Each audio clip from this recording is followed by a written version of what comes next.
Yo, welcome back to another video here from me, Intrepidus1. We are going to be starting up our Apex Legends Helpful series once again. The last video on this series was well over a year ago. In fact, the last one I did was Legend Tips for Gibraltar, all the way back in 28th of October 2022, and then prior to that we had a week beforehand we had the Legend Tips for Bloodhound. Now that was prior to Bloodhound getting changed, so as you might guess on the screen right now I have Bloodhound. We are going to revisit Bloodhound just so we can get their changes out of the way real quick. A few other things have changed in the game if you haven't really played much since then. All the classes have been switched up. Legends have switched up between classes as well. But also now obviously we don't just have one massive clump of legends and then each one has their respective class when you hover over them. Now we actually have them split up into their classes. Which, if you haven't played in, well, it's basically a year at this point. It's happened in season 16. Then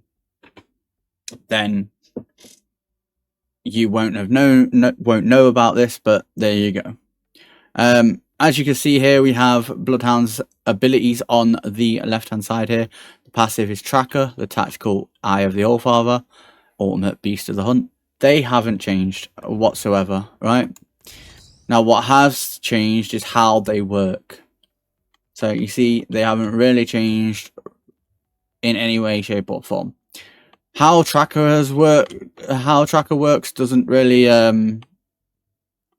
change either, except when it comes to his White Raven, which for some reason, even though I'm pretty sure that's the skin with the White Raven, isn't white on this this screen. But yeah, let's get into firing range and we'll show you quickly how they have changed. Okay then, so I paused a little bit while we loaded in and ran down here, but as you can see, we're in the new firing range again. We had the old firing range when we did this video, so well, we did the original version of this video, but as you can see, the tactical doesn't last as long anymore, right? And long story short, it's a whole lot harder for Bloodhound to be the wall hacks that they once were, right? Trust in the Allfather. You saw the White Raven there. Our aim is clear.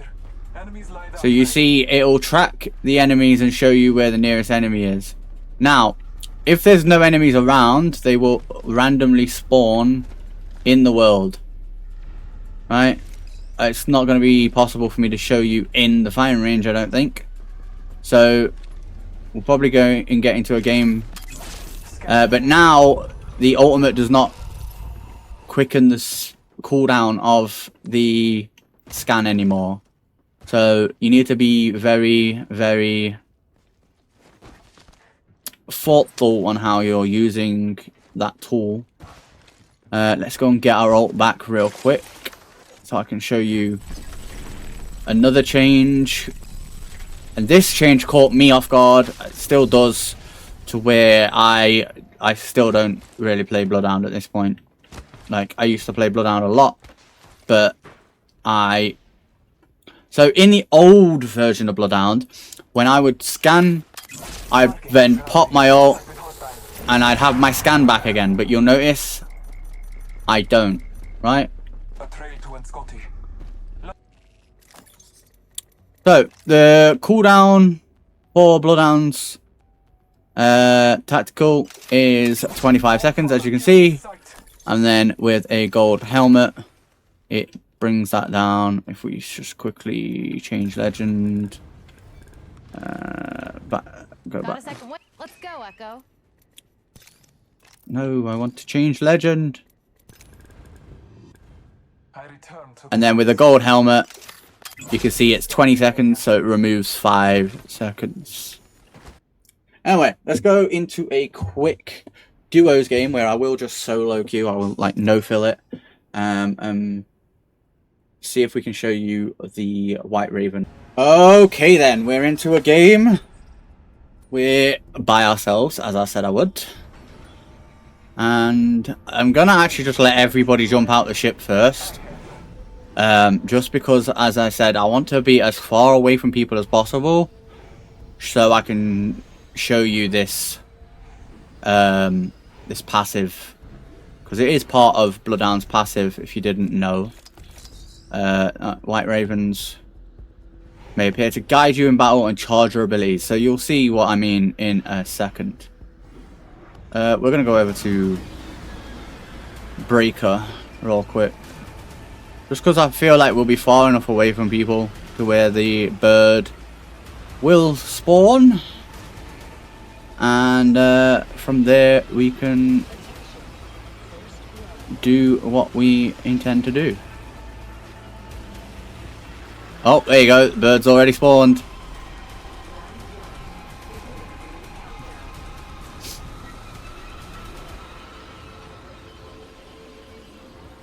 Let's hope it respawns again. Over here somewhere. There it is. Right. So, I'm going to show you two things firstly. One, this is what the bird looks like. Right? It's literally just a white raven. Two things. You see, my ultimate is 38. We'll wait till it's 40 and we'll scan the bird. See, it went up by 25%. And I got my scan back. You can actually press X on controller or whatever your interact key is on keyboard and mouse. Square, I think it is on PS controllers as well. Like, whatever you, basically, whatever interact is, whatever you use to open doors and stuff. Like, look, if I scan here, you see that my scan is on a 15-second cooldown. And I can... Oh, actually, I didn't realise that didn't bring my scan back. So you want to scan the bird. But you also see on the map, it pings it for you where the like, nearest enemy is. The amount of arrows on the map also sort of mean something. So, like, those arrows you see on the map, it shows they're in this direction by X number of meters. I don't know that actual measurement yet. So, yeah, it's quite easy for Bloodhound if you're landing far away from enemies like this to get their ultimate fast, right? Because it gives you 25%. You only need to scan the Raven 3 times and boom, you have your ult, right? We're just going to leave this match because we're not bothered about that. Right? Now cover some things with regards to what it says on the Apex Legends fandom wiki for Bloodhound, like their abilities. Okay, it is so the scan tactical Eye of the Allfather is a 25-second cooldown, as we've already covered. Briefly reveals enemies, traps, and clues through all structures in front of you. So that would be, you know, caustic traps. That'll be loot ticks on Broken Moon and on King's Canyon. I think it scans Marvin's on Olympus as well. And obviously it's like Watson fences and all that kind of things as well. Anyway, 125-degree cone in front of you for all your allies. to see. And it scans, as again, enemies, traps, clues, and loot ticks. Now that is 125 degree where you're looking when you activate it, right? Like, you can't just randomly turn real quick and it'll go off in the other direction and give you like 360 degree vision. It's directly in front of you. Okay. Maximum distance, it is 75 meters. It will tell you how many hostiles are detected in the middle of your screen. With the max number being 10. If there's any number than 10, it will say 10 plus detected. Which, to be fair, if you've got like 4 squads in an area, you're probably in an endgame, you probably know where everybody is. Anyway, to be fair, right?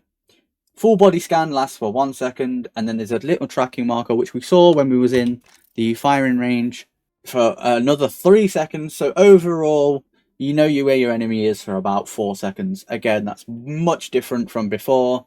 Enemies, when they're caught on the scan, will get a, like Bloodhound gets the hostiles detected from the scan in the middle. Enemies will get a sonar detected, because that's to show that they have been scanned by a Bloodhound. Right? It takes 1.8 seconds to activate the ability. Okay, so here you go. With the traps, if you scan Nox gas traps, perimeter security nodes, interception pylons, a launch pad, or dock heal drones, the scan will permanently highlight them until they are, no longer there. Like, they're destroyed, or in the case of dock heal drone, it disappears. Squad mates can also see those, as we've already said. Upon activation, the visual effect generated by sonar is seen by everyone in the lobby. So if you are being looked at from a mile away by a Vantage looking through her sniper scope, and you scan, she's going to see that you scanned, right? The general tips for this is, as soon as you find yourself in a battle, start scanning. The enemy already knows your general location regardless. And there's bugs with it where, in rare cases, it can deflect certain items, such as grenades or Horizon's black hole, even though the scan should only be a visual effect. I think, if I remember correctly, that's been patched at the time of making this video. I'm not sure. If not, it is extremely rare, because I haven't seen it happen. Right? The passive tracker, we've already covered that. It's much the same in a sense of there's little diamonds on the map. You can ping them, tell your teammates that enemies have healed here. There was a recent battle here. Enemies went this way, whatever. Then the other part of it being the White Raven, which I just showed you. The White Raven spawn 50 meters away from Bloodhound's current position and approximately 180 meters from the closest enemy. They will fly toward the enemy and would be around about 180 meters from their origin, leave a trail behind them. Both the trail and new Raven marker are visible on the mini-map for Bloodhound and their squad.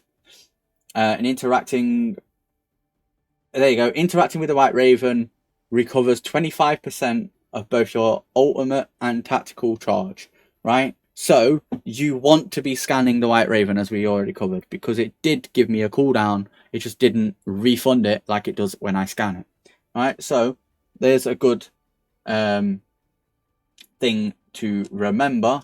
Tips are, when you are near tracks, call them out to your squad mates using the ping to share the knowledge. Red tracks are fresh, grey tracks are old, and the enemy hasn't been in the area for about a minute. So obviously, if the red tracks are fresh, then you know the enemy is likely to be nearby. Right? Beast of the Hunt lasts 30 seconds, ends immediately when Bloodhound is downed. So if you get downed as Bloodhound whilst in your ultimate, it ends immediately. It has a 3-minute charge time. There is a White Raven that flies towards the nearest enemy. Each enemy downed will cause an additional White Raven to spawn. Scanning a White Raven during your ultimate will overcharge your ultimate by 25% and refund the tactical charge.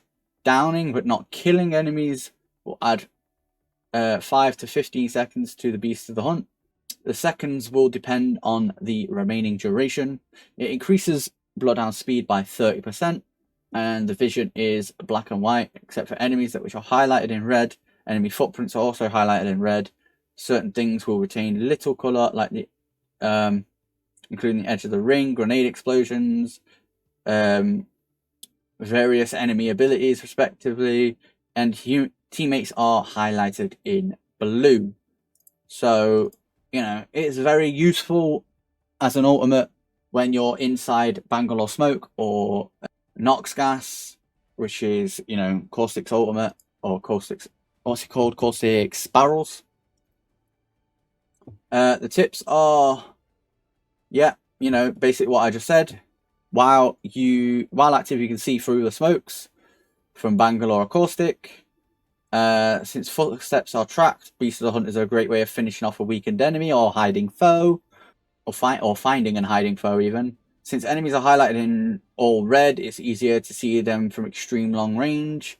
This makes Beast of the Hunt great for scouting and sniping, although not many people use it for such, and I wouldn't use it for such, and I use snipers a lot. Because your vision is black and white, it can be hard to see the level of enemy shields or loot on the ground. When activated, Bloodhound makes a noise, which is just, you know, the